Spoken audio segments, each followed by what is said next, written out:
Judy. We are in York, Pennsylvania again. We've been able to stay local for a couple weeks now. It's been nice. And we are at the home of Christine Kloser. She is a transformational author, coach, and catalyst.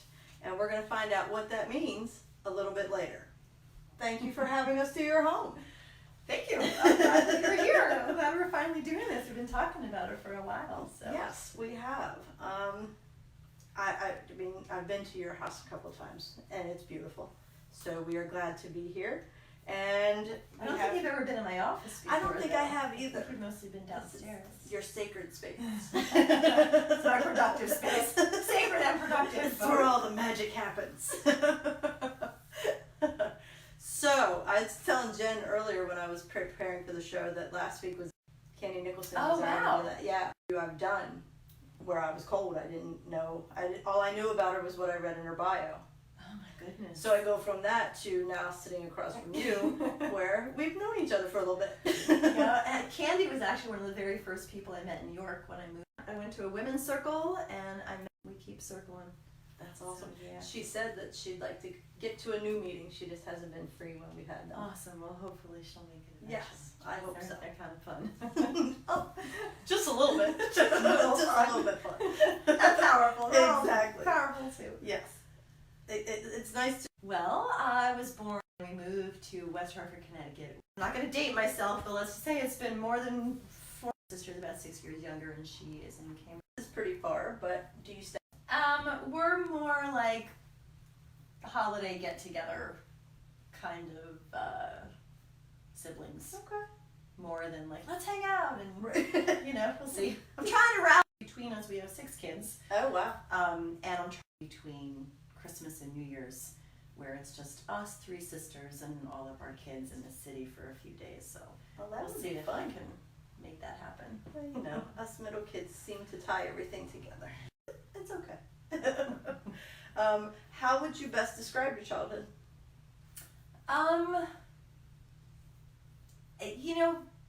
Average. Like the only way that I knew it to be. I grew up in a family with 2 parents. I went to school. I got to do my figure skating and my dancing, and every summer we would go on family vacation. We would go to Cape Cod or rent a house for a week, or we would go down to Florida once my grandparents retired down there. And it was just, to me, it was average. It wasn't like extravagant. It wasn't challenging. I never, I know that my parents weren't always, super flush in the financial area as they were raising us 3 girls. But I never knew it, like there was always money for figure skating. There was always money for vacation. I didn't usually get designer, I remember, gosh, I wanted Levi's so badly as a kid. Light blue corduroy, like I had to have the light blue corduroy Levi's. And I remember that I went to the Gap before the Gap was fashionable. Mm-hmm. And I had to get the Gap brand jeans instead of the Levi, ones. And, I remember moments like that, but, it was, I guess, pretty average for a West Hartford kid. West Hartford, did you have sunny surpluses out there? Because that's where I got my Levi jeans. No, we had a Bob's surplus. I think it was Bob's. Yeah, they were slightly irregular, so you always had to take a good look at them. Yeah. See if the buttons matched up and there was a zipper. Yeah. One leg was always longer than the other, but we can work that out. Yeah, I think this was a Bob's surplus. And I remember the back to school shopping, I went and got a pair of shoes and pants and whatever. But yeah, it was pretty, I thought fairly average. I didn't know any different. So no, exactly. So talk to me a little more about your figure skating. How long did you do that? Oh gosh. Well, I started skating, really got into it around age 11. Mm-hmm. That seemed to be when I really found my home on the ice. I guess it's also when I discovered that I enjoyed performing. And I skated all through middle school, all through high school, to the point where when I was graduating high school at the age of 17, I actually tried out to be in the Ice Capades. And I was accepted to be an ice capette at the time, which was kind of fun. I was also accepted into the Ringling Brothers Circus as a dancing girl. Okay. I didn't even know that. I chose college instead. Okay. So, but and I chose a college because it had a skating rink. Mm-hmm. But I really never went to the skating rink once I got to college. But I did, that was my main thing. I competed and did shows. And I was gonna say you were a competitive Yeah. skater. Yeah. And then I also danced in high school. I fell into just like the perfect opportunity to be accepted into the dance group at my school in my senior year, 1984. Again, dating myself here. And that happened to be a year that they were doing a 3-week tour in Europe, because they did a 3-week tour every other year. They had a jazz band, nationally ranked jazz band, William H. Hall High School. If any of you are out there, like you know how great the William H. Hall High School band was, the jazz band. But they took the jazz band to Europe every other year, and they took half of their singers and half of their dancers. Oh, wow. And I think I was the first ever jazz dancer that got invited to go to Europe the first year that I was in the dance troupe, which was a real honor. A little challenging because there were a couple people who had been in the troupe longer than I had who didn't get the invite. So that was slightly uncomfortable, but at 17 I got to spend 3 weeks dancing my way through Europe with 50 friends on a bus through France and Germany and Italy and Switzerland, and That's fantastic. it was pretty outrageous opportunity. Yeah, that's fantastic. Yeah. Now, didn't you skate in opening ceremonies of the Olympics or something? Not the Olympics. Okay. But in 1981, if you look in my credenza on the other side of the room, there's a mug right there, 1981 World Figure Skating Competition. Okay. Because in 1981, which was like the peak of my, skating, I was selected to carry the flag for the country of Belgium in the opening and closing ceremonies at the World Figure Skating Championship. And it was amazing to be down on that ice, because I'd been on that ice when I auditioned for the Ice Capades, and there was the arena was empty. Mm-hmm.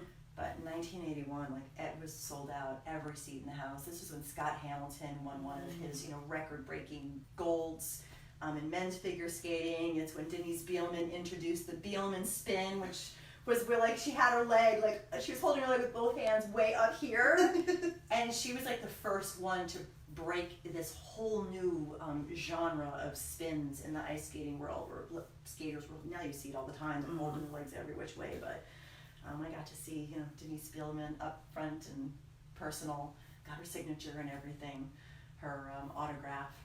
So yeah, it was fun. I guess maybe not your typical average, I'm saying, average. I might be able to pick your way out of it somehow. Ringling Brothers. Well, Ringling Brothers didn't happen until college. Oh, okay. I decided to go try out with the Ringling Brothers instead of study for finals. Oh. Because that's the kind of student I was.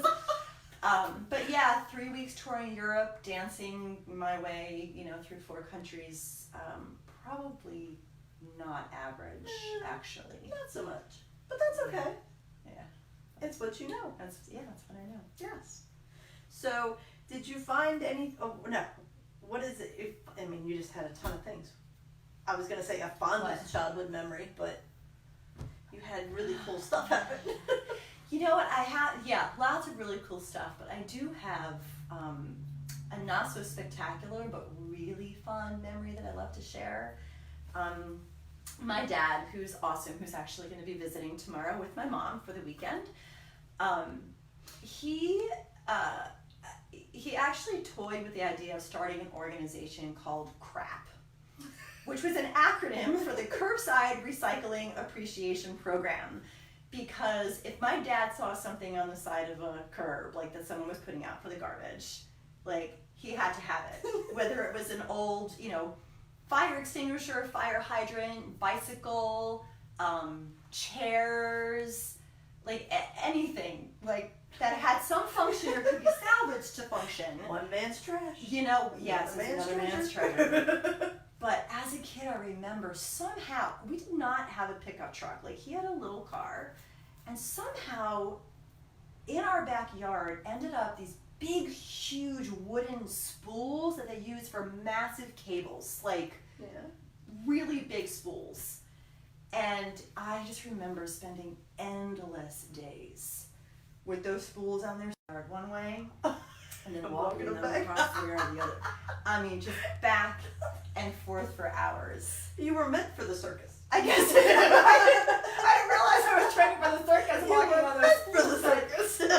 There was just something about the simplicity of that. And I should ask him when he shows up tomorrow, like, how did you even get them home? Like, we didn't have a roof rack, we didn't have a tow with a trailer, like, I don't know how they got there.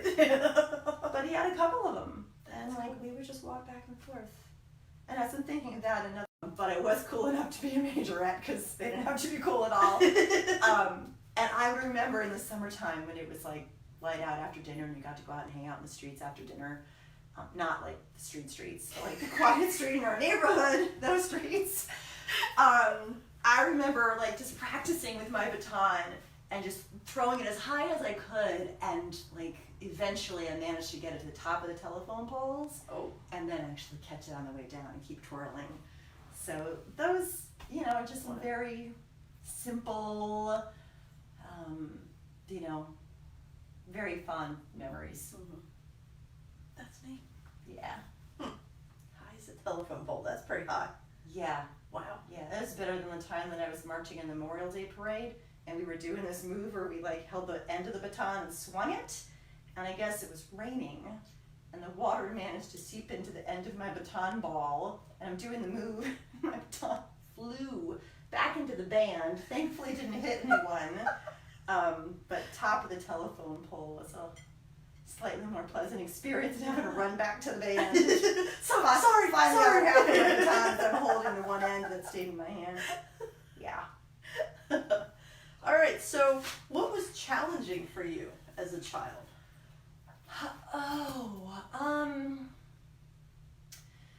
Probably feeling like I didn't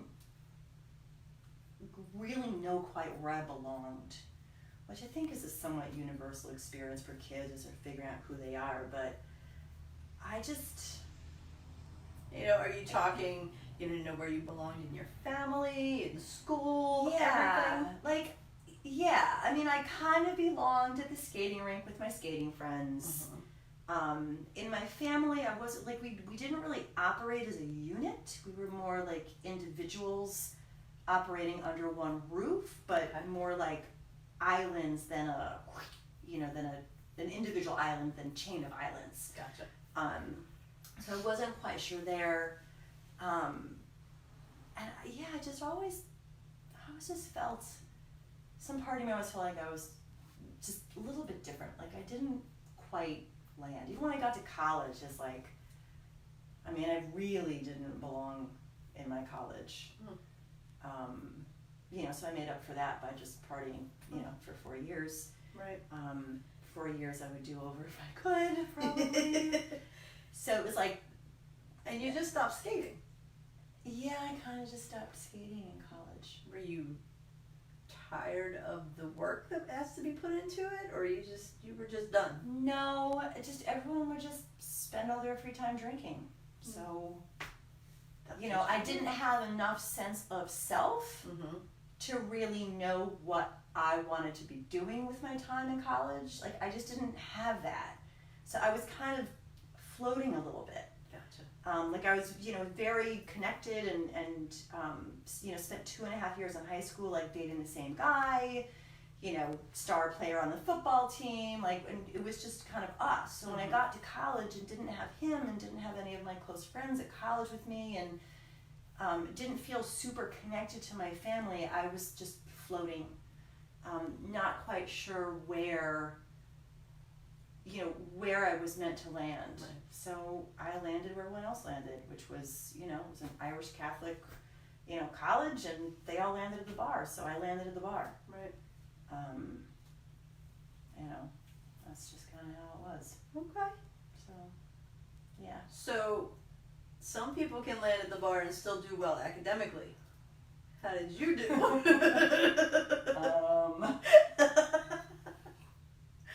I didn't flunk out of college. Okay, good. But What did you get your degree in? business management. Okay. I did select my major though. I remember on the application sitting on the dining room table, like, business was kind of the only thing that I thought I would do just because I didn't know there were other options. I didn't want to be a teacher like my mom. My dad was, in business. He was a salesman, very successful salesman in his career. And I remember looking at the application and literally selecting my major by doing eeny, meeny, miny, moe. Like, I didn't even know the difference between economics and finance and marketing and, business admin. I was like, I'll just check. So I think I changed majors 3 times. And graduated with a degree in business management and a minor in humanities, because at my liberal arts college we were required to take 2 full years every single day of development of Western civilization. Oh. So I have a minor in humanities, but don't ask me anything about the development of Western civilization because I'm not so good at retaining information like that. I don't know what the hell I'm going to ask you next then, because that just took all the questions. I'm sure you got something up your sleeve, Judy, knowing you'll pull something out and be like, here we go, let's go there. All right. Yeah, but I was not a great student. I mean, I didn't even know where the library was, I think, until the end of my freshman year. And like I said, I went and tried out for the circus with a friend of mine, because she's like, I want to go try out for the circus, that's going to be my summer job. And I was like, we'll go with you. So we hopped in a taxi, went downtown Providence, and tried out to be dancing girls in the circus. And I made it. I just went along to be her companion and to not study. Right. And I made it, and she didn't. So I felt kind of bad. So and did you do that for the summer? No. No. Okay. First of all, it's not a summer job, sort of thing. And second of all, I just didn't really think the circus life was for you. was for me. My dad still jokes that like my job would have been shoveling the shit after the elephants. Like, but I would have been doing it in feathers and a lot of sparkles. You would have looked fabulous doing it. A little spin. Yes. Yeah. No, I never toured with either. Okay. Yeah. All right. So you graduate from college. What happens? What do you do next? Oh, actually, what was challenging for you then? Oh my God, I'll tell you what was challenging for me then. Tell me. Fucking pantyhose, man. Jen didn't take it seriously because she had to wear pantyhose. She was like, no. Yes. I draw the line at pantyhose. Excuse my language. I realized I didn't drop the F-bomb. But, like, I had gone to those on-campus interviews, right? And I had my pantyhose and had my black patent leather, pumps, closed toe, little, kitten heel pumps, and double-breasted skirt suit, and like that gray, I don't know, pinstripe, whatever you call it. And it was like hell. I mean, these interviews, I'm trying to do a dog and pony show for some job that I don't even want. Then again, it goes back to that part where it was like, I just felt like I didn't know where I belonged. Mm-hmm. So, after one too many college interviews, I was at the bar. Haha. Surprise, surprise. Some of the best ideas come at the bar. I haven't been to a bar in, I don't know, 20 years. I haven't had a sip of wine for probably close to a year. It's rare that I have anything to drink nowadays. But over a pitcher of beer at the bar, I got this idea that I was getting out of Dodge. So I talked with my friend Christine. I'm like, what do you say? Actually, no. I was talking with my friend Andrea, and I was trying to get her to agree to move out of the area with me. Come on, you want to do it. And she was like, well, I have a job, but my friend, and she, brought her friend over. I was like, maybe she'll do it. And I just found out last Thursday night, because I was in San Diego having dinner with this friend who I haven't seen literally about 30 years. Oh, wow. She's like, well, you were talking to Andrea to try to get her to get out of Dodge with you. She said, but then she brought me into the conversation and we ended up. So somehow over a pitcher of Miller Lite at Club Eagles in Providence, Rhode Island, I got my friend Christine to agree to move to San Diego with me. We had never been there. We had no place to stay. We had no jobs. We didn't know anybody who lived in San Diego. it just seemed like, you know, the furthest we could get from Rhode Island without going all the way to Hawaii. But we didn't have a car to get us there. I was going to say, how'd you get there? We didn't have a car. So it's like, well, Edna has a car. So we got Edna to agree to come to San Diego, and she went with us. Except Edna fell in love over the summer, and she moved back after we got out there, very soon after we got out there. I stayed for a year in San Diego, worked at a radio station, and just had a blast. Continued college antics for another year, but did hold down a job and all that kind of stuff without a car. Like, what we could fit in our backpacks on our bicycles is what we got at the grocery store. Wow. No Uber back then, or if we could, I had to bus into work until I figured out a carpool with someone who lived near me. But it was like, so we both left, and my one friend Christine stayed, and I just saw her. Like I said, I just saw her last week for the first time in almost 30 years. Wow. And she still looks the same. It's like we just spoke yesterday. That's cool. And it was pretty awesome. But yeah, that's so what did happened your after parents college. think when you're like, hey, I'm gonna move to California? Oh Lord, Was that a battle? Or? You know what? It wasn't. I didn't make a request. You just said I made an announcement. They came to visit me at college. I remember we were having lunch at Burger King back when I ate at Burger King. Before they had like those Beyond Burgers or Impossible Burgers or whatever they have now. And I remember saying, "Oh, I'm moving to San Diego." It was an announcement. I thought nothing of it. Because if you remember back in the story, like, I didn't feel that close connection. So it wasn't a big deal for me to just up and move 3,000 miles away. Right. Because I just didn't feel that, like, oh, I was going to be devastated without my family, and we kept in touch. They came to visit. I wasn't going to be homesick. No homesick. So yeah, we just hopped in a car and Off you went. off we went. Wow. So you worked at a radio station. I did. Okay, so prior to that, what jobs have you had? I was a pretty responsible kid. Mm-hmm. As a figure skater, my goal as a kid, teenager, was to get this custom pair of ice skates. And they were $200 back in 1982. Whatever, right? Which was a lot, which was a lot of money. And my parents were like, we're not buying them for you. Mm-hmm. We'll buy one but you gotta meet us halfway. So I babysat my butt off. And I had a little quilted purse hanging over my, headboard of my bed.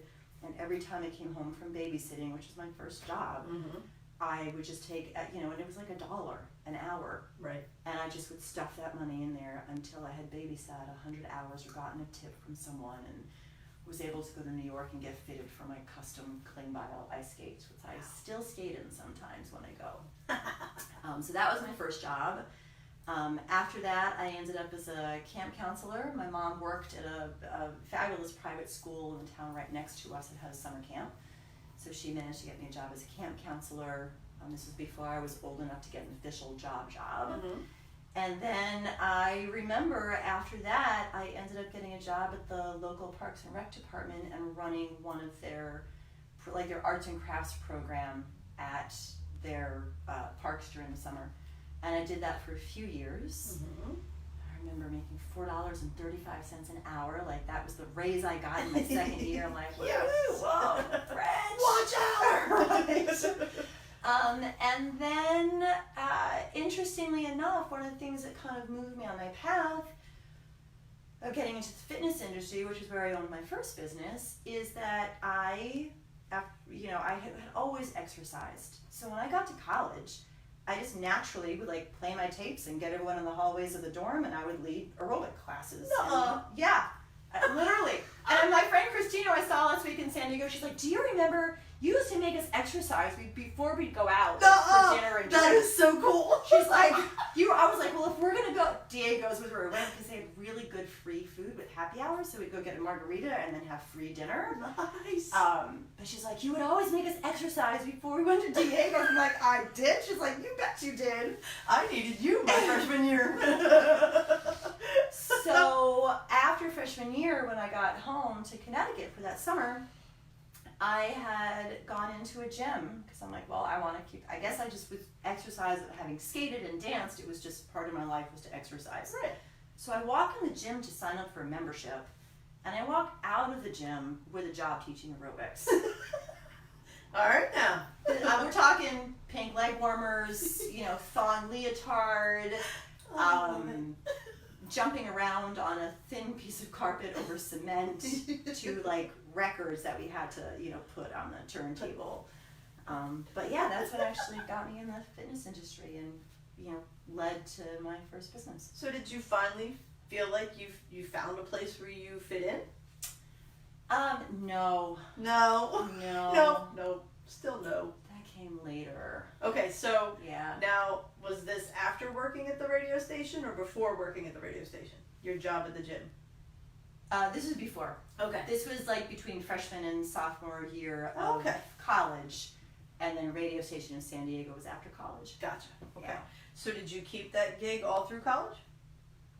At least in the summer when you In were the gone? summers, yeah, and even at college. Once I had a car at college, like I went and I got a job at a gym, and I would go teach aerobics and get free membership. And I worked in college at an insurance adjuster's office. Like I guess having to earn that $100 single bills to stick in my bag to get what I wanted taught me the value of work. Yes. For a reward. Excellent. So yeah, I worked in college too. My last 2 years, I think, college I worked. So my brother always says, work hard, play hard. Yes. And that is what you did. I did. I do that now, but in a different way. In a different way. I used to play, but I play. Whole new meaning now. Whole new meaning. You bet. Okay, so you go to San Diego and you get this job at a radio station. What are you doing? Well, actually, I got a job as a temp, and I worked as a secretary in a construction firm, and then they sent me this radio station for like a 2-week job. And then after those 2 weeks, they just kept moving me around. So I was everything from a traffic assistant, which is not like the traffic report, but traffic in terms of running everything that goes on air. I think I actually did voiceover work for some commercials on the radio station. I was a sales assistant. When the receptionist called in one day being like, I can't come to work, I had a baby, and none of us knew she was pregnant. Oh no! I was thrown at the reception desk. Yeah. I had a baby and nobody. We did not know, like, she kind of eats a lot, but she was a twig, and she wore baggy sweaters, and you literally, like, wow. Vera, I still remember her name. Vera had a baby. So then I was working reception, which was fun because we had these contests. It was KGB radio, the rock and roll station, Chainsaw in the morning was the DJ's name, but we had this thing called $1,000 Thursday. So I was the one of the reception desk who got to like greet the people coming in to pick up their $1,000 checks. Well, and that's fun. their T-shirts and their prizes, and it was good. It was just fun, and I was there until I wasn't there anymore because my roommate had another job opportunity for me, and I was like, well, I'll leave this one, but I need to make sure that like I can't take the bus to this other job. She's like, no, like I'm gonna be there for a while, I'll drive you to work. And it was selling leases in a big, huge apartment complex. So I did that, but then she quit, and then I'm like, I can't get to work. And then the guy that I thought I loved was moving back east. So I'm like, I guess I'll go back east. So that's how I ended up leaving California the first time. I didn't realize that you left a first time. Yeah. And you came back here? I went back to Connecticut. Back to Connecticut. Got a job at a radio station. Again, went in to interview to be a sales assistant kind of / secretary, as we were called back then, and walked out with a job as an account executive. Wow. So did that for 2 years, and then thought I had fallen in love again. And this time, that guy was moving to LA, so that's what got me back out to LA. Okay. Yeah, where I grew up and found my home. Okay. If that makes sense. Uh-huh. To me. Okay, so you go back to LA. I do. What do you do when you get there? Well, I was a nanny. You're really like, oh my God. You haven't quite told this story quite No, this is. But I was a nanny for my boyfriend's mother's friend, who was a single, like 65-year-old dad of a 4-year-old son. Wow. Who lost his wife in childbirth. Ooh. And I showed up in LA with a U-Haul, box on the top of my car. And So you finally had a car now? I finally had a car. Okay, good. Yeah, and I got myself cross country. My younger sister joined me on the trip. We had a great, drive cross country. But what ended up happening was I got there and the current nanny didn't know that there was a new nanny coming. Oh no. And I was not told that this man had no place to live because he had just lost his home, and that I would be sleeping on a cot in a hotel suite with him and his 4-year-old son and me like on a cot. So I nannied. I did a really good job nannying, but I managed while I was nannying to also hold down 2 other jobs. Teaching aerobics at the local gym and selling Kaplan prep courses for like LSAT and MCAT and SAT. Like I was an inbound, answer the phone and get someone enrolled in that course. So yeah, I did 3 jobs until I just had to leave that situation as a nanny because he stopped paying me. Oh. I was, naive and put all sorts of bills and expenses in my name. Oh no. Ended up one month with like a $3,000 phone bill because he had given my calling card number to his associates in, I don't know, Saudi Arabia or somewhere. Oh. And I was like, I can't do this. Ooh. So I just had to leave.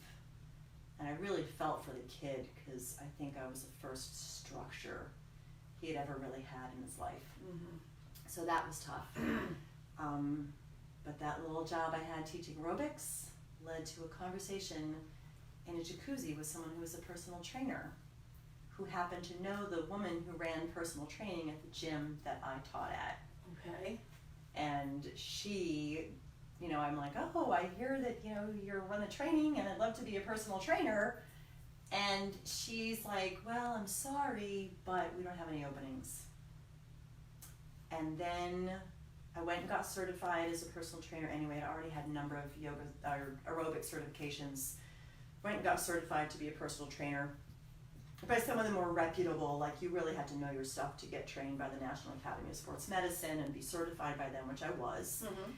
And I ended up getting a call from one of the trainers at the gym saying, I'm going to be out of town for like a month. Can you go to like my client's home and actually work with her there? It's like, sure. Well, this client lived on my street. I showed up at her door. It was $45 an hour back then. And I remember she wrote a check. Like this woman, not a company, not an employer, but this woman wrote me a check for $45 to show up and work out with her. And she, to this day, almost 30 years later, 91, almost 30 years, 20 years later.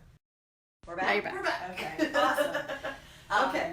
So this first woman who ever wrote me a check, first of all, that was a game-changing moment for me. Like that was the start of my very first business in 1991 when she wrote me that check. And she became a dear friend. She happened to be very well connected, introduced me to all of her friends. My business, my personal training business grew to full capacity with 0 marketing, strictly referrals. And Word of mouth. yeah, it was awesome. It was awesome. And And still all this was you going to them? yeah, I would drive Perfect. all over LA. No overhead? No overhead. No. Well, I did have to buy like my step and my weights and my bands and that stuff that I kept in my trunk. But I was a big country western dancer back in the day. Still am, actually. I still go out dancing here locally.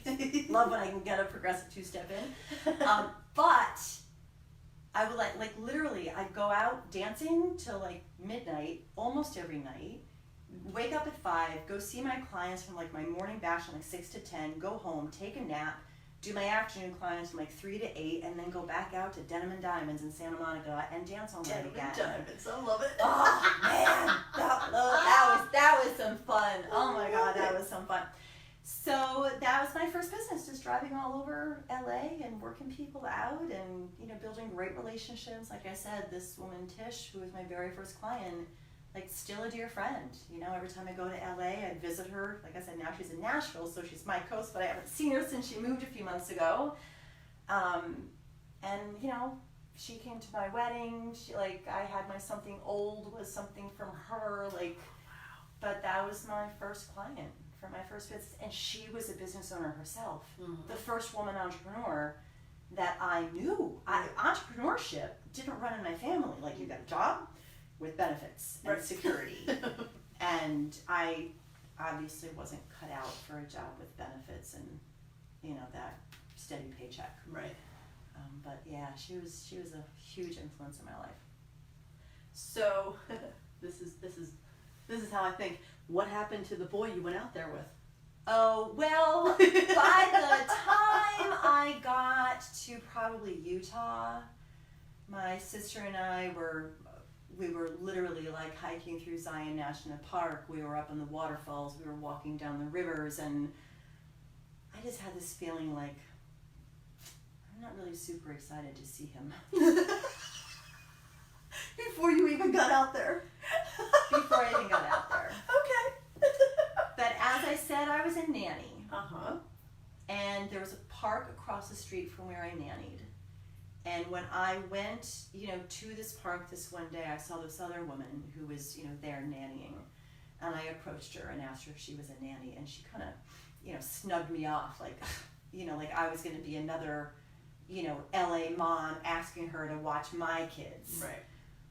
And I said, well, I'm a nanny too. And like, she was like, what? Like, you're a nanny too? Beautiful Brazilian woman on my Facebook. So maybe as Siri you're watching, I'm talking about you. But we became fast friends. And I, you know, was introduced to her Portuguese, you know, like they all spoke Portuguese. They were all from Brazil. I didn't know a word of Brazil. It didn't matter. We had a great time anyway. And when my boyfriend and I officially broke up within, you know, almost days, maybe 2 months of me getting out there, it was official. I had that one friend and the community that she introduced me to. And that was all I needed to stay in LA. Nice. And figure out how to make it work. And I was there 14 years. And it's where I grew up as a woman entrepreneur, for sure. And where I grew up as just a person who was like, oh, okay. So now, in this 2 years of you running your own business, do you finally feel like you found your place? Yeah, I did. I began to feel like I found it on the dance floor at Denim and Diamonds. Because like I was an ice dancer. I grew up dancing, jazz dancing, and when I walked in and saw people on this dance floor, it just felt like home. Mm-hmm. And I made good friends there. And it was a kind of place where I could walk in any night of the week alone and have people happy to see me, who I was happy to see, dance all night, have fun, always feel safe, and you know, literally just dance my butt off. Like it was really, so that felt really good. And then having my own business and getting a sense of just who I was and that I could run this business without any real business. I mean, yeah, I got a degree in business administration, but you know, that does not make you a business owner by any stretch of the imagination.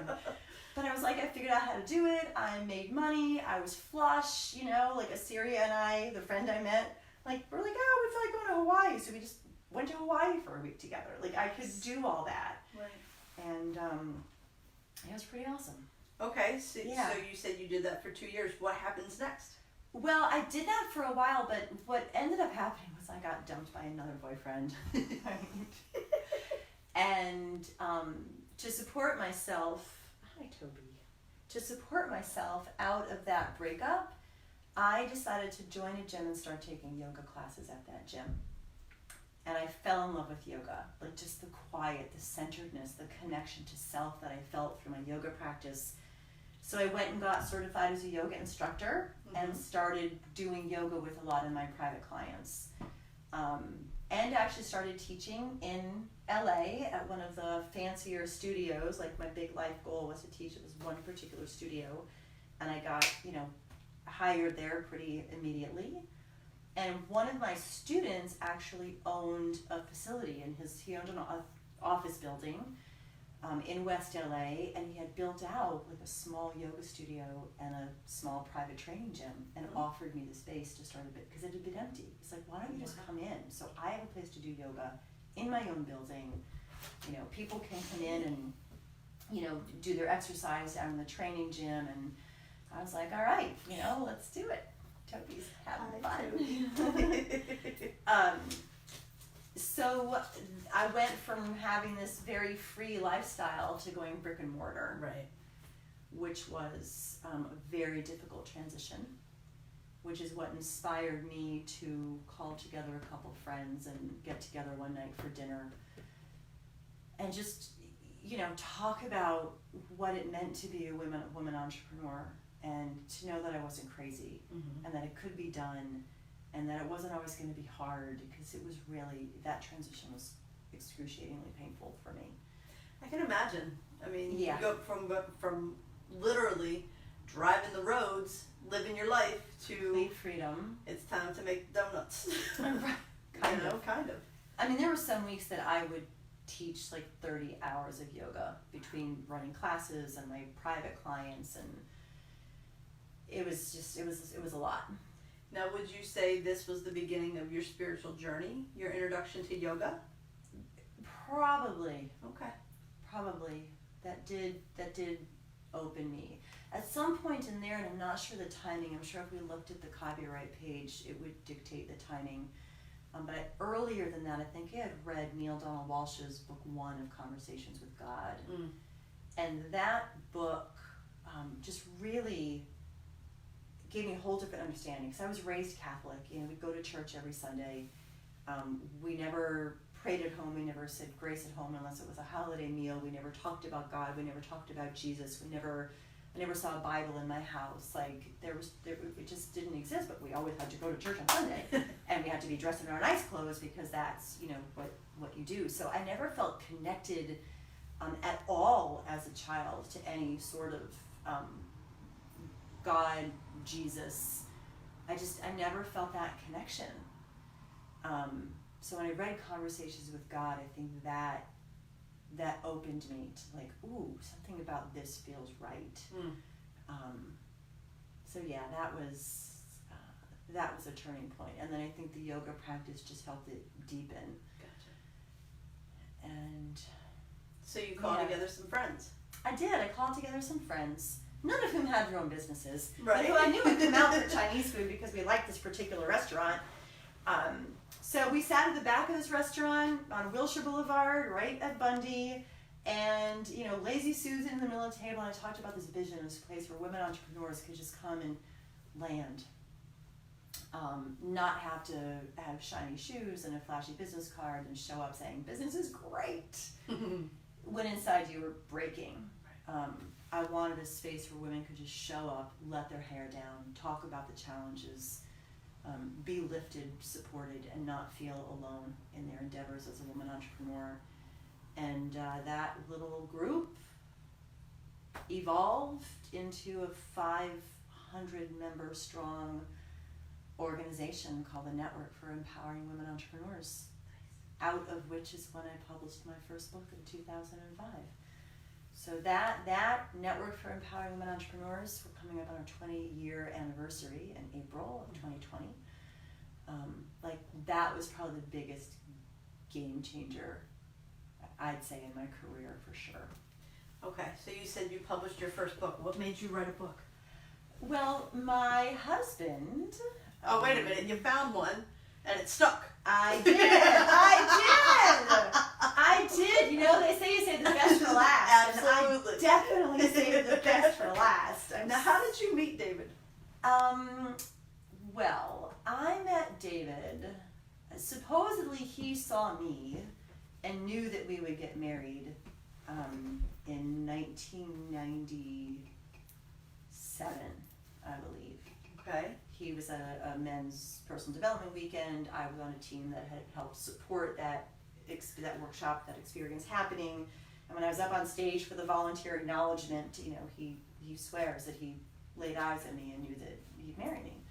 Wow. So flash forward 6 months, and he walks into one of our meetings to invite the women from this women's group, because I did the women's counterpart of the weekend, and I saw him walk in, and I was just like, they were asking for volunteers to help make meals and support this big, huge community dinner that we did at the Veterans Hospital in West LA at Christmas time, and this was December '97. So I saw him, and I was like, I remember hitting my friend Lori, who ended up being my maid of honor, on the leg. I'm like, Lori, who's that guy? Do you know who is that? And she didn't know who he was, no one knew who he was, and no one he knew in the women's group knew who I was. Because like when he said, well, she's the tall blonde one, that's like everyone in this women's group in LA was like the tall blonde one, because it was LA after all. And at the time I had long hair, and so she's a tall blonde with long hair. Yeah. Everyone. So flash forward to December 1998. We are back at the next year of this particular gathering at the Veterans Center. We're putting on this huge dinner, and I had just broken up with a boyfriend, and I wiggled my way next to him in our closing circle. And soon after that, he had asked a friend of mine, do you think Christine will give me her number? And I was like, well, when she told me something, well, tell me about him. Well, he's an actor. I'm like, okay. Who's also a massage therapist, so he's supporting his acting habit with his massage therapy. Got it. And he drives an old pickup truck. I was like, I don't know. I feel like I need something more stable than that. At this point, I was finally into stability, I guess. But she's like, he just wants to have fun. You really, and I'm like, okay, really good-looking massage therapist who just wants to have fun, that I can handle. All right, I'm down. And we were engaged 2 years later. That's awesome. Yeah. Yep. He did some modeling too, didn't he? Yeah, he spent a few years modeling everywhere: Spain, Italy, Australia, New Zealand, Japan. Yeah. He had quite a round of it. Mm-hmm. But he is how I got into publishing. Okay, so let's go there. Well, we're sitting at a seminar in 2002, and he had a download that he was going to go interview Major League Baseball players. Okay. None of which he knew, had no access to any Major League Baseball player, but he was going to interview all of them. And he absolutely loves baseball. Oh yeah, he has all a man. true passion for the sport. He absolutely does. And he had this idea that he was gonna, write this book. I'm like, great, honey, have fun. Okay. So you're just gonna get on a plane and fly cross country and go to spring training? And he knew one person who knew one person who knew one person. It's a minor league team that got him a press pass to spring training in Florida. This, I guess, must have been 2002, 2003, probably by the time he was flying in Florida. I'm like, so you're just gonna land there and just get this pass and walk on the field and start talking to players? Yep, I'm gonna do it. That's what he did. He took the red eye out, he got in his rental car that morning, drove to the first field, and at the end of that day, called me up and was like, I got my first, dozen interviews. Wow. And then it just snowballed from there. So he ended up with over 300 interviews with major league players from all 30 teams. Eventually got Hall of Famers. This, it was quite a project. Yeah. So while he was out there, doing all these interviews and, being Mr. Sportscaster kind of guy, I was figuring out how in God's great earth you publish a book. We gotta do something with this. So I learned a lot about what it took to publish a book. Enough so that I was like, well, I can do this. So at one of my Network for Empowering Women Entrepreneurs, of one of our day-long workshops and seminars, I was like, all right, ladies, who wants in? Give me $1,000 and write a chapter and I'll figure out how to get us all published. Because so many of them had talked about wanting to be a published author but never did anything about it. And I was one of them, year after year. I want to be a published author. And never did anything about it. So decided to do something about it. And that first book came out in 2005 with me and 39 other women from the organization. And I thought I would just check, check off my bucket list. Yep. Did that. Been there, done that, published author, woo! Next! And here I am 15 years later, having trained nearly 80,000 authors, published several hundred of them myself, published many of my own books, Wall Street Journal, USA Today bestseller, multiple times, Amazon bestseller, even top 100 overall on Amazon, which is very difficult to do nowadays. So I've had a tremendous amount of success, but it came out of, I actually have the book right here, this is my husband's book. Stepping up to the plate, but don't go look for it on Amazon because the Cobbler's Kids has no shoes. His book is in, we've been trying to get it on Amazon and Kindle for years. But I'm so busy coaching and training and publishing my clients that we're close, we're almost there, but that's the book that started it all. Now, what was the name of the book that you published for you and your... Inspiration to Realization. Oh, Yeah, I nice. actually... You have I'm to going have to one step of out of those. frame for a sec. But here it is right here. Inspiration to Realization. And it's real women reveal proven strategies for personal, business, financial, and spiritual fulfillment. And I actually have, there's I did a picture in here. I don't know if you can see that on the screen, but some of you might be watching this and be like, oh, I'm in that picture. Because these were a bunch of the women who were in it. Right. From my women's network. So, yeah. Outstanding. So you went from publishing books to becoming this transformational author coach. What? Yes. How'd that happen? Yeah. Oh, which version of the story you want? It started happening back in 1997. This was a couple years before I started New, Okay. the network for empowering women. That group that I met my husband through, or there's men's weekend and the women's weekend, I had been trained to be a volunteer leader in that organization. And I was leading, this group of, I think, 20, 30 women with a specific agenda that we were given to facilitate this group. Mm-hmm. And one day, I'm having lunch with one of the women I was leading, and she was asking me questions about vision, because there was a lot of talk in the program about vision, but we never dug into it. So it was talked about and you needed one, but how do we get there? How do we get there? So in 1997, Halloween weekend, so it's, I guess, 21 year anniversary, 22 year anniversary, I'm not good at math, but literally right this time of year, we went up to Lake Arrowhead in California, rented a house, and half of the women came up, and this friend that I had lunch with, Lori, who was my maid of honor, she and I put together this agenda to help women figure out what their vision was. We called it Vision Weekend. Mm-hmm. And I started doing that work, and we ran that weekend, really a transformational workshop for a few years. We had tons of women go through it, and I didn't know that this thing called coaching was even a career. Mm-hmm. I was doing it, but I didn't even know it existed. I was just asking the right question and pausing when I needed to pause, and leaning in and pushing someone when I knew that a little gentle push would help them have whatever breakthrough that they needed. Mm-hmm. So I started doing that in 97. I was really good at it. And all these years of authorship, I knew authorship as well. But there was a point in my authorship career where I didn't quite know what I know now. Mm-hmm. And I ended up writing a book that was the wrong book. Okay. It was the book that I needed to read, not the book that I was qualified and prepared to write and build a business around. Mm. So as a result of that, I ended up building a business that I couldn't sustain and that I didn't even want once I built it. Wow. And either I could keep that cycle going and kill myself slowly, or I could pull the plug and let everything implode. Mm-hmm. And I pulled the plug.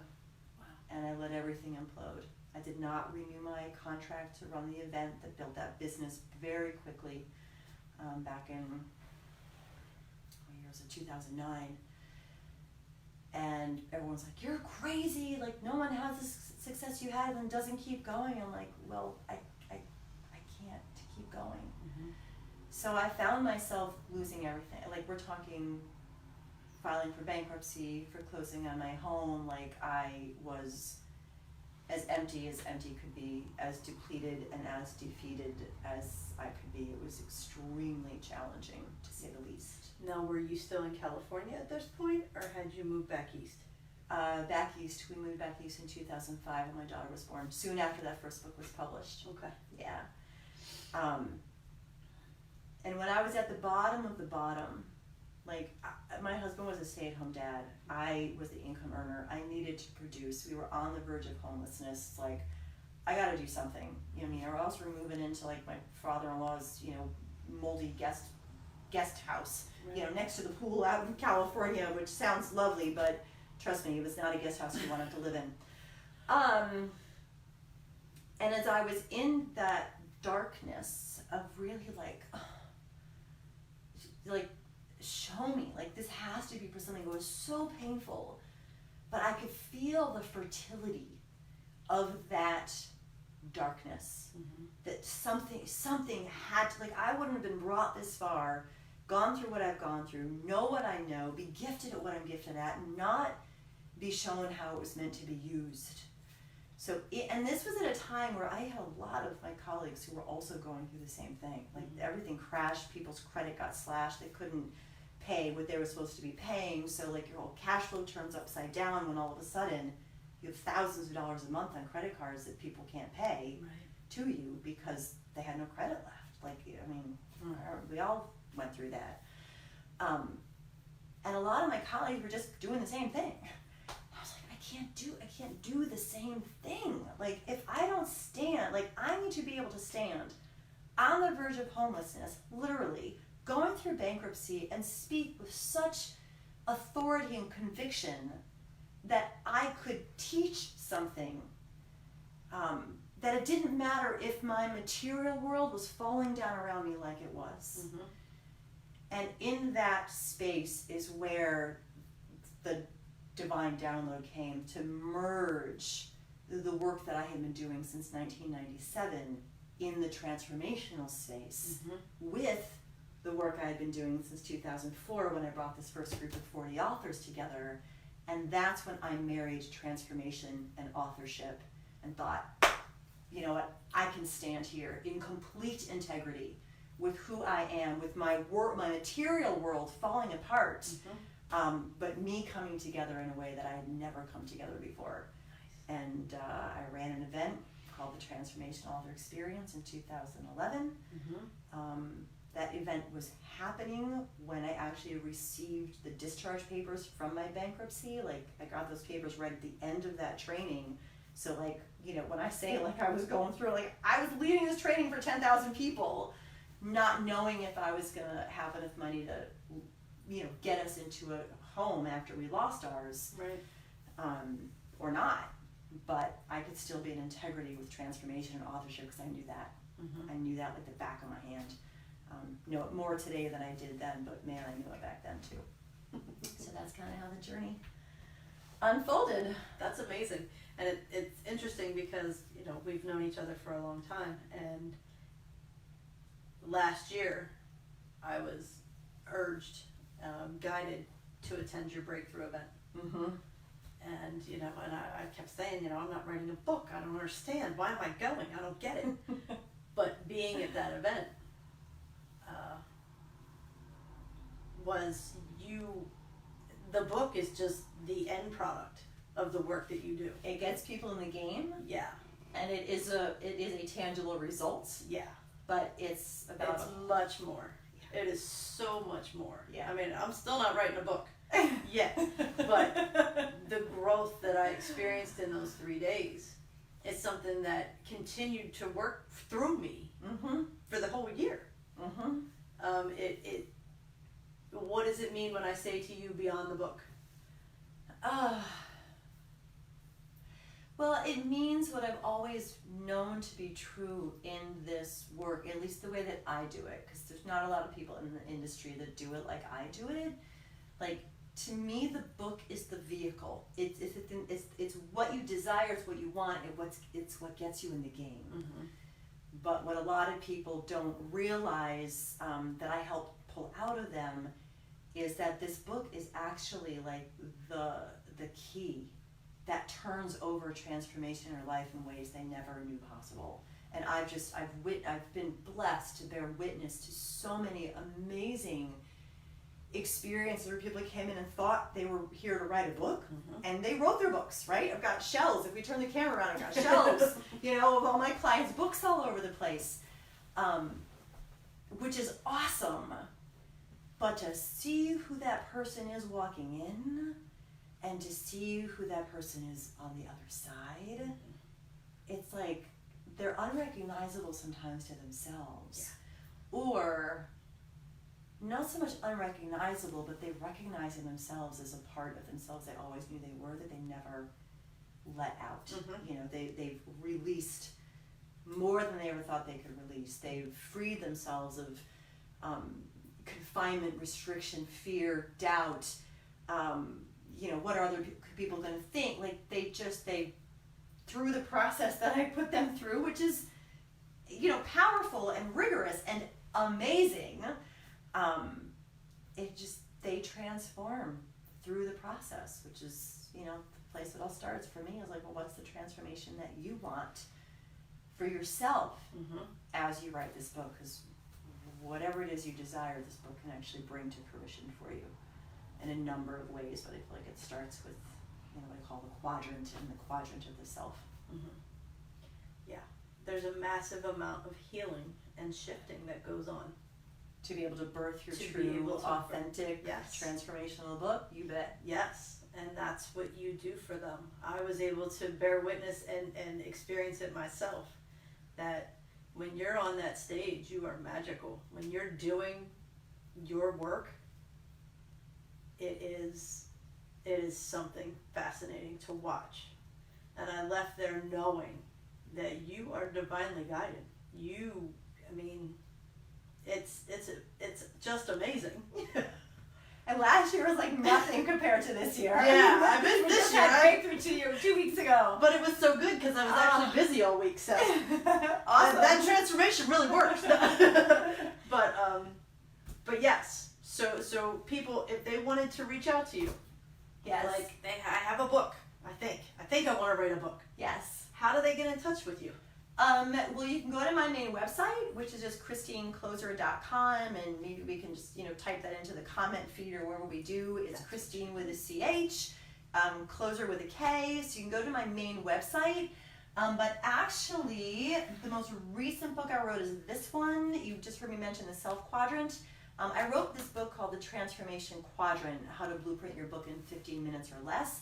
And if you go to ChristineKloser.com/free book, you can actually get this book for free. Not the print copy. You can go buy the print copy on Amazon if you want for $10, or you can go to ChristineKloser.com/free book, and you'll get a PDF of this book for free and a workbook to actually take your first step to move through this quadrant for your own book.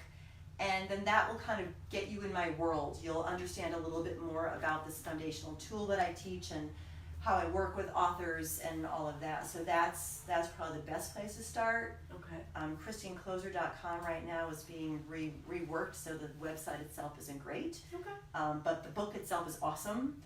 You can go check out, I think about 18 5-star reviews on Amazon. But like I said, don't buy it on Amazon unless you want the print copy. Just go to ChristineKloser.com/free book and grab it for free, because that's step one for any author, especially in this transformational space. Like, you don't want to even be thinking about writing a book before you do the quadrant for yourself. So that's why I want to make that book available for free for you.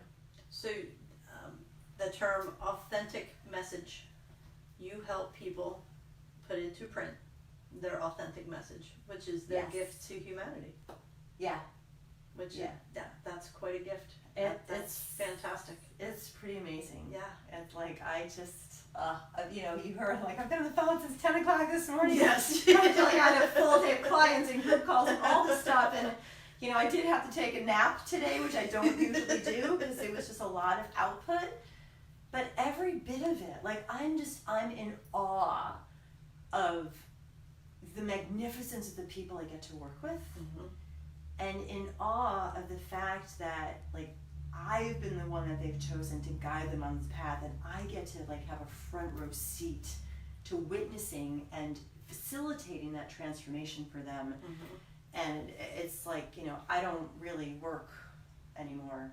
I really don't work anymore. Christine, have you finally found where you fit in? You betcha. You bet. Yeah. And it's not. I really feel like I don't work anymore. I serve, I love, I give, I lift, I inspire, I empower, I transform, I heal, I produce results, you know, with the people who are willing to partner with me in that way. And you take your life experience. Right, yeah. And you help guide people forward. Yeah. There's not a What part more of can me you add? there's not a part of me that I don't bring to my, like I'm thinking of one client I was coaching today, you know, and it's like I just shared a really, you know, a very private, personal process that I go through often with myself, just to keep myself an open channel. And, you know, I ended up, you know, texting her my playlist on Spotify that I use to move through this process. And, you know, like, she hired me to help her do her book, and we'll do her book. But today it was about something else. Nice. And that's, you know, that's freaking awesome. Now you spoke about new in California. Yes. You have a new here in York, don't you? I do have a new here in York. Would you like to share a little bit about that? Well, once a month we get together with this amazing group of local women entrepreneurs. Of course, Judy is one of them, and Dr. Angela, and myself, and my amazing photographer, Laura Madrock, and Jen, and some others. And we just gather in my home as women with no pretense, no how it's supposed to be, just our true, authentic selves, showing up both in the challenges we're facing in our businesses, because I mean I still face them too, you know, whether it's growth challenges or, you know, whatever it is. We show up with our challenges, and we also get to show up with our celebrations and our successes and be lifted and celebrated. You know, kind of one hand reaching up and one hand reaching down, and some of us changing positions in the course of, you know, one evening where we're being lifted and then we're doing a lifting. And it's just, I think it's just so important for, and you know, I can only speak as a woman because that's what I am and that's what I understand, but I just feel like it's so important for us to be supported and support on this journey. Yes. And for me, it doesn't look like fancy business cards and dressing up and all that. It looks like, let's, you know, literally like cuddle up on the sofas. Let's be real. Yep. And let's be real. Let's be real. That's what I love about it. You know, let's be real. There's no masking. There's no facades. You don't have to feel like, you know, I'm suffering. I'm drowning here, and you don't have to put that mask on and pretend. No. You can say you're drowning. Yeah, I'm drowning. I need help. Yep. Yeah. And that's a huge step in the healing process itself. Oh yeah. Yeah. It sure is. It sure is. And it's great. And we have women at all different, you know, levels of business. Some who are very new, some who are transitioning. I mean, myself, I started my first business in 1991. I've been doing this for a while, but it doesn't matter where you're at on the journey. Like when we land in that circle, it's just. It's level playing field for everyone to just show up, be true, ask for what they need, feel safe celebrating their awesomeness. Because sometimes, you know, it's like, oh, well, I can't, you know. And it's like, no, you can't. Like, we want to hear it. Tell us how good it is when it's good, please, you know. We want to know. We want to know because it's contagious. Yes, it's contagious. It is definitely contagious. So, yeah, we have some fun here hanging around the Kloser living room. Yeah, we do. Chit-chatting about far more than just business. Yeah, we do. That's for another show. Juicy conversation. Yeah, that's for another show. That's another episode of Journeys with Judy.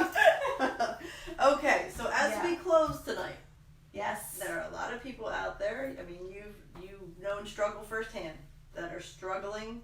Yes. 2019 energetically has been tough. Do you have any pearls of wisdom for them?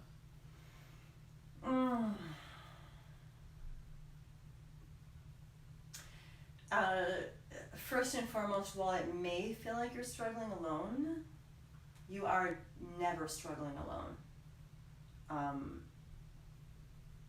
There's a source, a field of love and light that is inside of you and all around you that is holding you in that struggle. So if you can let that in, and also realize that there are probably people in your life who you may benefit by letting in too. You don't have to go through the struggle alone. So that's number one. And the other thing, like I know for me in those darkest days when I was like, I didn't know how I was going to get out of bed, how I was going to face my family, you know, how I was going to put a meal on the table that night sometimes. Some part of me, and I just ask you also to access some part of you that knows that it is all unfolding for a higher purpose, for a reason, for your own evolution and growth and healing, and for the evolution and growth of healing of the people who you'll impact by going through those challenges and being willing to share about them. And if you can just remember that there's a purpose to it, even when it's like what the hell is the purpose of this shit that I'm experiencing? If you could find a part of you that in moments just remembers that there's some purpose here. Like I begged and bargained, like show me God, show me. Like I got pissy. And it's okay to be mad at God. I got really pissed. I can handle it. But I wanted to know what it was for. And I wanted to know what it was for far more than I wanted to just sweep what I was going through under the rug. So if you can just stay committed to wanting to know what it was for, and then act, like when you get that little nudge, like I had that nudge to do this thing called the Transformational Author Experience, that all of my colleagues had said when I shared it with them that it was like the worst idea they had ever heard. Like I had to trust the nudge and ignore what all of my colleagues had said would be a major failure. So when you get that nudge, listen to it, but don't just listen to it. Take some action on it, and then you'll be met, and opportunities will happen, and things will shift. But yeah, just keep breathing because you're not alone, and it is for a purpose. As tough as that may sound when you're in it. There's always a lesson. Yeah. There's always a lesson. Yeah. Well, thank you so much. It's been fun getting to know. I mean, there's a lot of things about you I did not know. And a lot we didn't even talk about. Yeah. Yeah. Yeah. That was some good stuff. Thank you. That was a lot of fun. Jen, do we have anything? Nope, no questions. All right. Well, thank you all for joining us. We will be back next week. Jen, are we going to Saturday shows next week? Yes. Okay. I think we have Wendy. Yep. Wendy Harville next week in Phoenixville on a Saturday morning, so that'll be fun. Thank you all for joining us, and don't forget, you are awesome.